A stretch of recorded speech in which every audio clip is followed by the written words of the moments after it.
जय हिंद दोस्तों। तो शुरू करते हैं आज का प्रश्न। आज का प्रश्न है, जनवरी 2022 में भारतीय रिजर्व बैंक ने वित्तीय परिदृश्य पर ध्यान केंद्रित करने के लिए किस एक विभाग की स्थापना की है। तो सबसे पहले जानिए कि वित्तीय परिदृश्य क्या क्या मतलब हुआ। तो वित्तीय परिदृश्य का मतलब हुआ कि वित्तीय समावेश को बढ़ावा देना। अब कहिएगा वित्तीय समावेश का मतलब क्या हुआ कि समाज के हर व्यक्ति को, हर एक नागरिक को मुख्य धारा से जोड़ देना, अर्थात अंतिम व्यक्ति को भी किससे जोड़ देना, तो वह है बैंक से जोड़ देना। यही है वित्तीय परिदृश्य।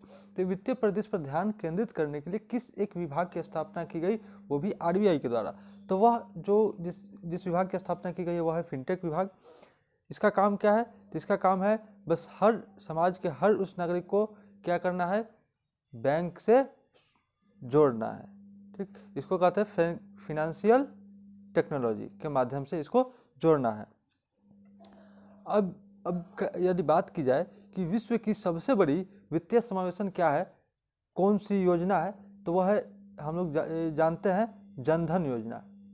जनधन योजना, इस योजना के बारे में जानते हैं। इस योजना में क्या क्या हुआ था कि हर उस नागरिक को इस जनधन योजना के माध्यम से बैंक में क्या किया जाता, जोड़ा जाता था। अभी भी हो रहा है ऐसा। ठीक, तो यही है फिनटेक विभाग, इसी के माध्यम से यह किया जा रहा है। चलिए आगे देखते हैं अगला चीज। अब देखिए कुछ प्रश्न है आरबीआई से रिलेटेड कि आरबीआई का राष्ट्रीयकरण कब हुआ। तो सबसे पहले देखते हैं कि आरबीआई का स्थापना कब हुआ। तो स्थापना होता है 1935 में। लेकिन इसका राष्ट्रीयकरण कब होता है? 1 अप्रैल 95 में इसका स्थापना होती है। इसका राष्ट्रीयकरण कब होता है? तो वह होता है 1 जनवरी 1949 को। इसका क्या होता है? राष्ट्रीयकरण होता है। किस आयोग की सिफारिश पर होता है? तो यह जो होता है यंग हिल्टन आयोग की सिफारिश पर इसकी स्थापना की जाती है। ठीक, फिर पूछता इसका मुख्यालय कहाँ है, इसका हेडक्वार्टर कहाँ है। तो प्रारंभ में इसका मुख्यालय था कोलकाता, लेकिन वर्तमान में कहाँ पर है? तो वर्तमान में है मुंबई में इसका हेडक्वार्टर। प्रथम गवर्नर कौन है? तो इसका प्रथम गवर्नर यदि पूछे तो यह है प्रथम गवर्नर की यदि बात करें तो वह है ओट बर्न स्मिथ, इसके फर्स्ट गवर्नर है। यदि वही प्रथम भारतीय गवर्नर कौन है, यह देखिए, हमारा देश 1947 में आज़ाद होता है।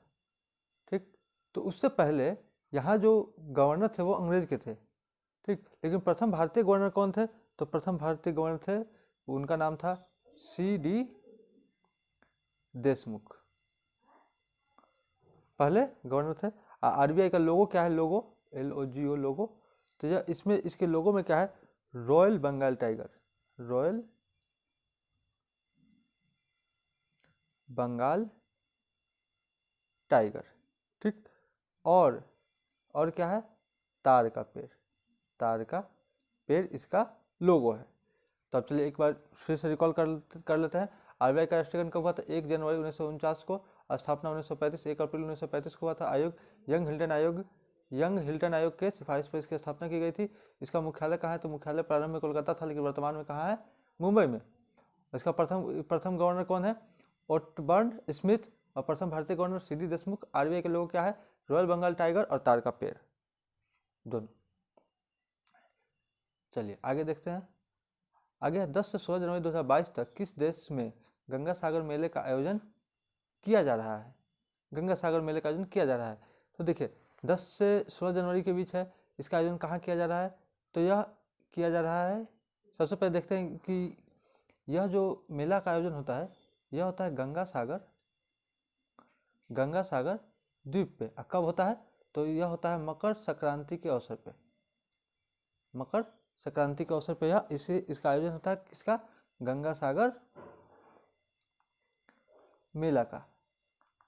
ठीक, और यह कहाँ पर स्थित है? तो यह है पश्चिम बंगाल, यह है पश्चिम बंगाल में।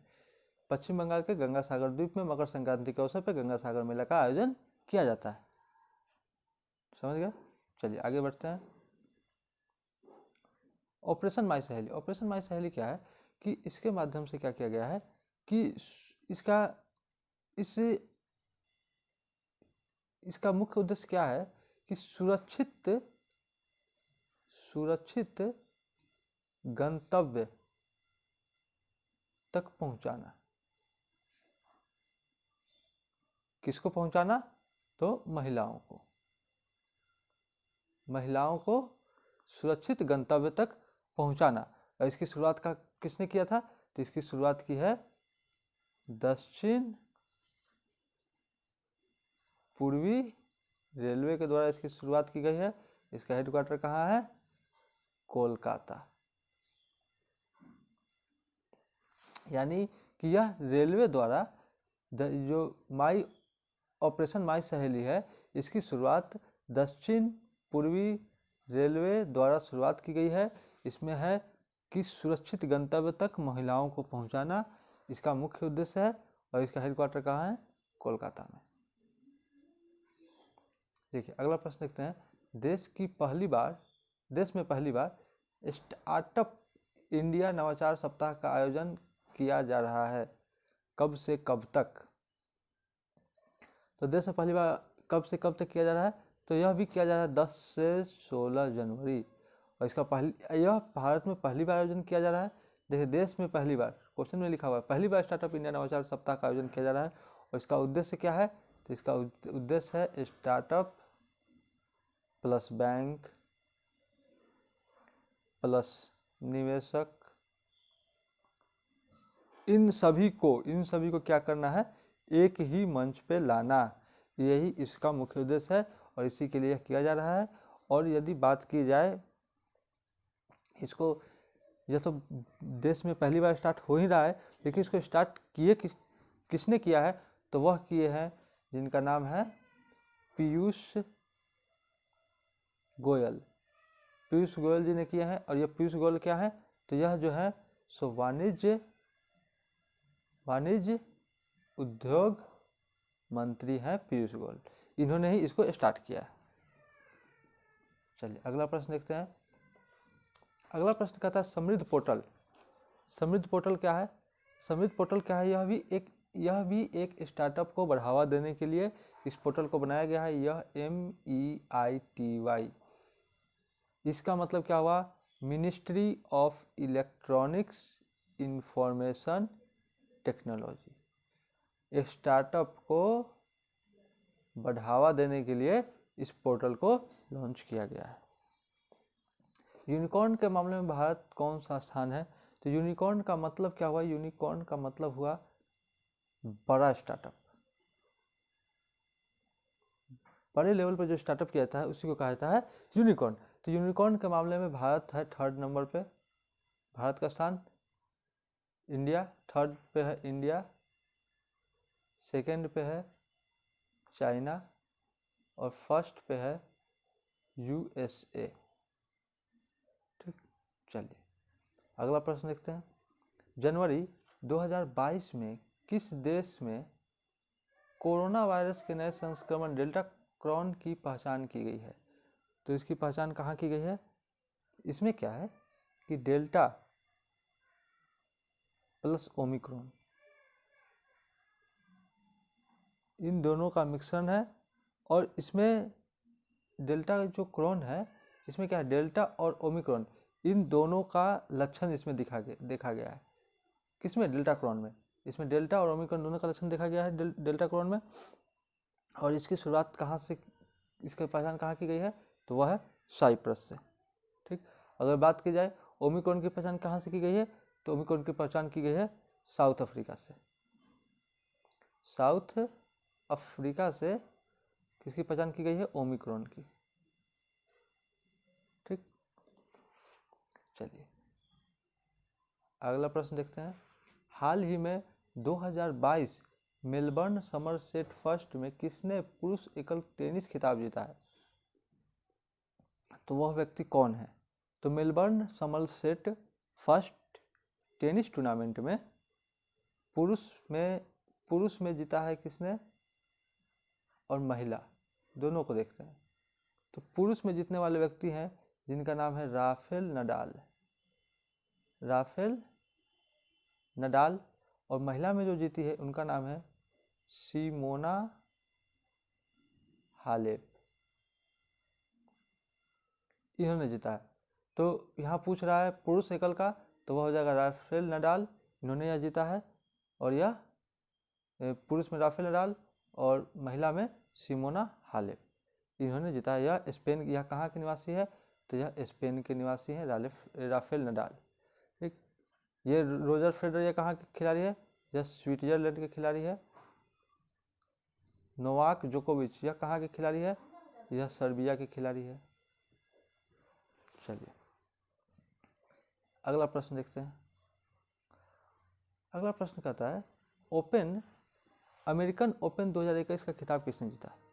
अमेरिकन ओपन की बात कर रहा है, तो अमेरिकन ओपन यदि पुरुष की बात की जाए, पुरुष में किसने जीता और महिला में। तो पुरुष में जीतने वाले जिनका नाम है उनका नाम है डेनियल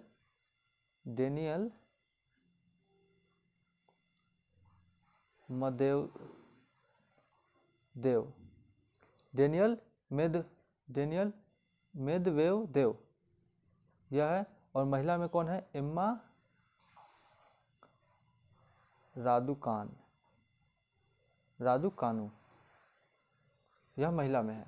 अब देखिए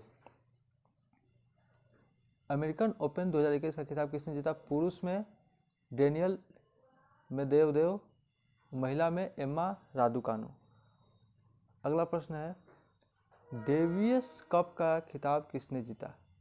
डेविस कप का खिताब किसने जीता, तो यह टेनिस से संबंधित है। यह जो जीता है रूस ने, और इसका उपविजेता कौन है, तो उपविजेता है क्रोएशिया, यह इसका उपविजेता है। विजेता कौन है, तो विजेता रूस है, उपविजेता कौन है, क्रोएशिया। अच्छा, यह किस खेल से संबंधित है, तो यह है टेनिस से संबंधित। ठीक, अच्छा अब देखते हैं अगला प्रश्न है लोरियस वर्ल्ड स्पोर्ट्स 2021 का खिताब यह किसने जीता है, तो यह जीता है राफेल नडाल ने। यह किसने जीता है, वह है राफेल नडाल। एक बार फिर से रिकॉल करते हैं, एक बार फिर से देख लेते हैं। महिला ओपन 2021 अमेरिकन ओपन 2021 का खिताब किसने जीता। पुरुष में डेनियल मेदवेदेव, महिला में एम्मा रादुकानु। डेविस कप का खिताब किसने जीता, तो यह रूस विजेता है, क्रोएशिया क्या है, उपविजेता है। यह टेनिस से संबंधित है। लोरियस वर्ल्ड स्पोर्ट्स 2021 का खिताब किसने जीता, तो वह है राफेल नडाल। अगला प्रश्न देखते हैं जनवरी 2022 को इंडिया स्किल 2021 नेशनल प्रतियोगिता में कौन सा राज्य शीर्ष पर रहा। 10 जनवरी 2022 को इंडिया स्किल्स 2021 का नेशनल प्रतियोगिता में कौन सा राज्य शीर्ष पर रहा, तो इसका संबंध है इंडिया स्किल्स का सीधा संबंध है किससे, कौशल से। किस राज्य की कौशल क्षमता कितनी अच्छी रही, तो वह किसने दिया है, जीता है, वह जीता है। जीतने वाला कौन है, उड़ीसा। चलिए आगे देखते हैं। अगला प्रश्न 10 जनवरी 2022 को भारतीय नौसेना युद्ध पोत पर ब्रह्मोस सुपरसोनिक क्रूज मिसाइल के उन्नत संस्करण पर सफलतापूर्वक परीक्षण किया गया। नौसैनिक युद्ध पोत है, कौन है, ब्रह्मोस सुपरसोनिक क्रूज मिसाइल के उन्नत संस्करण का सफलतापूर्वक परीक्षण किया गया है। तो यह कहाँ किया गया है, देखिए सबसे पहले देखते हैं कि ब्रह्मोस क्या है। तो ब्रह्मोस क्या है, एक सुपरसोनिक क्रूज मिसाइल है। ब्रह्मोस क्या है, एक सुपरसोनिक क्रूज मिसाइल है। ठीक, इसको किसकी सहायता से इसको किसने मिलकर बनाया, तो इसको भारत प्लस रूस के सहायता से इन दोनों ने मिलकर इसको बनाया है। और इसका परीक्षण किसने किया है, तो इसका सफलतापूर्वक परीक्षण किया है DRDO ने। ठीक, और इसका परीक्षण कहाँ पे परीक्षण किया गया है? तो INS विशाखापट्टनम। INS विशाखापट्टनम भारतीय नौसैनिक युद्धपोत पर ब्रह्मोस सुपरसोनिक क्रूज मिसाइल के उन्नत संस्करण का सफलतापूर्वक परीक्षण किया गया है। चलिए आगे देखते हैं प्रलय मिसाइल क्या है। प्रलय मिसाइल क्या है? तो यह सतह से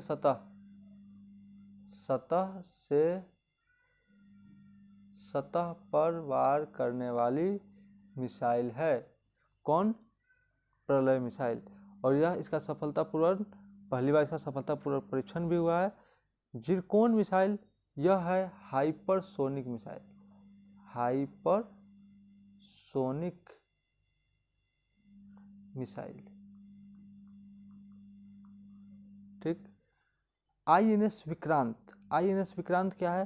तो यह भारत का काफी इंपॉर्टेंट यह है भारत का पहला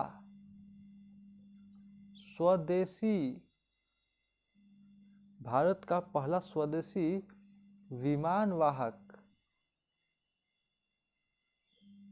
विमानवाहक युद्धपोत है, ठीक। INS विराट क्या है? तो INS विराट इसको कहा जाता है ग्रैंड ओल्ड लेडी। एक मिनट इसको साफ से लिखते हैं ताकि पता चले। INS विराट क्या है? तो इसको कहा जाता है इसको कहा जाता है ग्रैंड ओल्ड लेडी।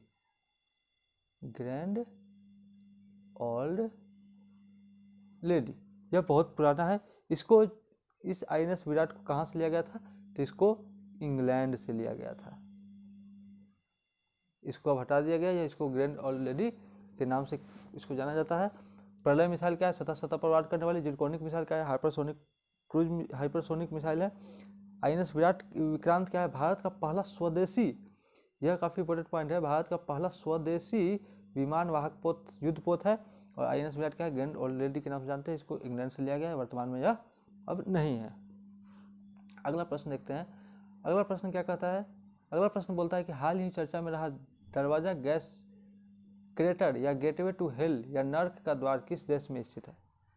आखिर किस देश में कहा जाता है नर्क का द्वार या फिर गेटवे टू हेल? तो ये क्या है कि यह है तुर्कमेनिस्तान में। यहाँ क्या है? तुर्कमेनिस्तान में यहाँ पिछले 50 वर्षों से जो है सो यह एक ज्वालामुखी है जो कि 50 वर्षों से क्या हो रहा है? यह दहक रहा है 50 वर्षों से, पिछले 50 वर्षों से। और इसी के कारण इसे कराकुंभ रेगिस्तान भी कहा जाता है, ठीक। यह कराकुंभ रेगिस्तान में स्थित है। इसी कारण इसे कराकुंभ रेगिस्तान की चमक भी कहते हैं। इसको कराकुंभ रेगिस्तान की चमक कहते हैं। अब सोचिए ना, जो अब ज्वालामुखी है तो वो तो उसमें एक अलग ही चमक होगी, इसमें तो कोई मानने वाली बात ही नहीं है। और यह तुर्कमेनिस्तान है। इसकी राजधानी कहाँ है? तो इसकी राजधानी है अशगाबाद, ठीक। गेटवे टू हेल या नर्क का द्वार किस देश में स्थित है? तुर्कमेनिस्तान में। अगला प्रश्न देखते हैं। चेन्नई अंतर्राष्ट्रीय हवाई अड्डा को वर्ष 2021 के लिए ऑन टाइम परफॉर्मेंस के लिए कौन सा स्थान दिया गया है? तो यह स्थान दिया गया है चेन्नई को 8वां स्थान। पहला स्थान किसको मिला है? तो पहला स्थान जो पाया है वह है मियामी एयरपोर्ट। किस देश का एयरपोर्ट है? USA का एयरपोर्ट है जिसका नाम है मियामी एयरपोर्ट। और 8वां स्थान किसको मिला है? तो वह मिला है चेन्नई अंतर्राष्ट्रीय हवाई अड्डा को। और इसमें अगर एक बात और पूछे यदि कि 5 इंटरनेशनल एयरपोर्ट वाला पहला राज्य भारत का स्टेट, 5 इंटरनेशनल एयरपोर्ट वाला भारत का राज्य कौन सा है? तो वह है यूपी। यूपी में क्या है, 5 इंटरनेशनल एयरपोर्ट है। कहाँ कहाँ है, तो वाराणसी, लखनऊ, कुशीनगर, अयोध्या और नोएडा में 5 जगह है इंटरनेशनल एयरपोर्ट। चलिए आगे बढ़ते हैं। आईपीएल 2022 और 2023 के लिए कौन सी कंपनी टाइटल स्पॉन्सर होगी, तो यह है हमारे देश की टाटा ग्रुप। और पहले कौन थी, तो पहले थी वीवो, अब ये वीवो नहीं है, अब कौन है, टाटा। अब देखिए 2021 में जो आईपीएल हुआ था 2021 में, यह कितने नंबर का हुआ था आईपीएल, यह 14वें नंबर का, ठीक। और यह हुआ कहाँ पे था, 2021 में जो आईपीएल हुआ यह कहाँ पर हुआ था, तो यह हुआ था यूएई, संयुक्त अरब अमीरात में, ठीक। और इस समय इसका टाइटल कौन था, इसका टाइटल था वीवो, ठीक। 2020 की यदि बात करें तो 2020 में कौन टाइटल था, तो 2020 में था ड्रीम 11, 2020 में। अब यदि बात करें 2022 और 23 की, तो ये अब कौन होगा, तो अब होगा टाटा ग्रुप। 22 और 23 में इसकी घोषणा किसने की है, तो इसकी घोषणा की है आईपीएल के जो अध्यक्ष हैं, कौन है, ब्रिजेश पटेल। इन्होंने ही यह घोषणा की है कि इस बार स्पॉन्सर कौन करेंगे, सॉरी इसका टाटा ग्रुप इसका स्पॉन्सर करेंगे। और एक और बात, खास बात क्या है कि इस बार आईपीएल में कितने टीम खेलेंगे, तो इस बार आईपीएल में 10 टीम खेलेंगे। पहले कितने टीम थे, 8 टीम थे, अब कौन है, कितने हो गए, 10। कौन कौन से एक बढ़ गए, तो एक बन गए लखनऊ टीम और एक बढ़ गया अहमदाबाद, ठीक। तो अब यह 10 टीम खेलेंगे कब, 22-23 में। और इसका स्पॉन्सर कौन है, टाटा ग्रुप। और पहले कौन था, वीवो। 2020 में कौन था, ड्रीम 11। इसकी सूचना किसने दी थी, आईपीएल के अध्यक्ष है कौन, ब्रिजेश पटेल, इन्होंने दी। और 2021 में जो मैच आईपीएल हुआ था उसमें यूएई में हुआ था, ये 14वें नंबर का आईपीएल था। अगला प्रश्न देखिए, आईपीएल 2021 का विजेता कौन था, तो यह था चेन्नई सुपर किंग। साफ से लिखने का कोशिश करते हैं जरा। इस बार का 2021 का विजेता कौन था, तो वह था चेन्नई सुपर किंग। और ये आईपीएल जो 2021 में हुआ था, ये 2021 में जो आईपीएल हुआ था उसके 14वें नंबर का जो आईपीएल था, उसके सबसे महंगा खिलाड़ी कौन था, तो वह सबसे महंगा खिलाड़ी था क्रिस मॉरिस। यह सबसे महंगा खिलाड़ी था। कहाँ कौन किस टीम का था, रॉयल नहीं, राजस्थान रॉयल्स है नाम, वह टीम है राजस्थान रॉयल्स, ठीक।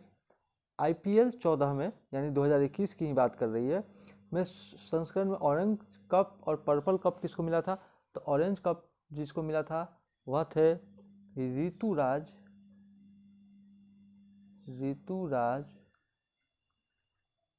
गायकवाड़, इनको ऑरेंज कप मिला था। और पर्पल कप किनको मिला था, तो पर्पल कप मिला था, वह थे हर्षद पटेल, इनको मिला था ऑरेंज कप। सर्वाधिक आईपीएल किसने जीती है, तो वह है मुंबई इंडियन टीम। इसने सबसे ज्यादा आईपीएल जीती है, कितनी बार, 5 बार इसने आईपीएल जीती है। और चेन्नई चेन्नई सुपर किंग कितनी बार जीती है, तो इसने यह मिला करके 4 बार जीती। चलिए एक बार फिर से रिकॉल कर लेते हैं जरा, तो एक बार फिर से देख लेते हैं। आईपीएल 2021 का विजेता कौन है? चेन्नई सुपर किंग 4 बार जीती है। आईपीएल के 14वें संस्करण का सबसे महंगा खिलाड़ी क्रिस मॉरिस। आईपीएल 14वें संस्करण में ऑरेंज कप किसने जीता? ऋतुराज गायकवाड़। पर्पल कप किसने जीता? हर्षद पटेल। और सर्वाधिक आईपीएल किसने जीती? मुंबई इंडियन टीम ने जीती है कितनी बार? 5 बार। धन्यवाद।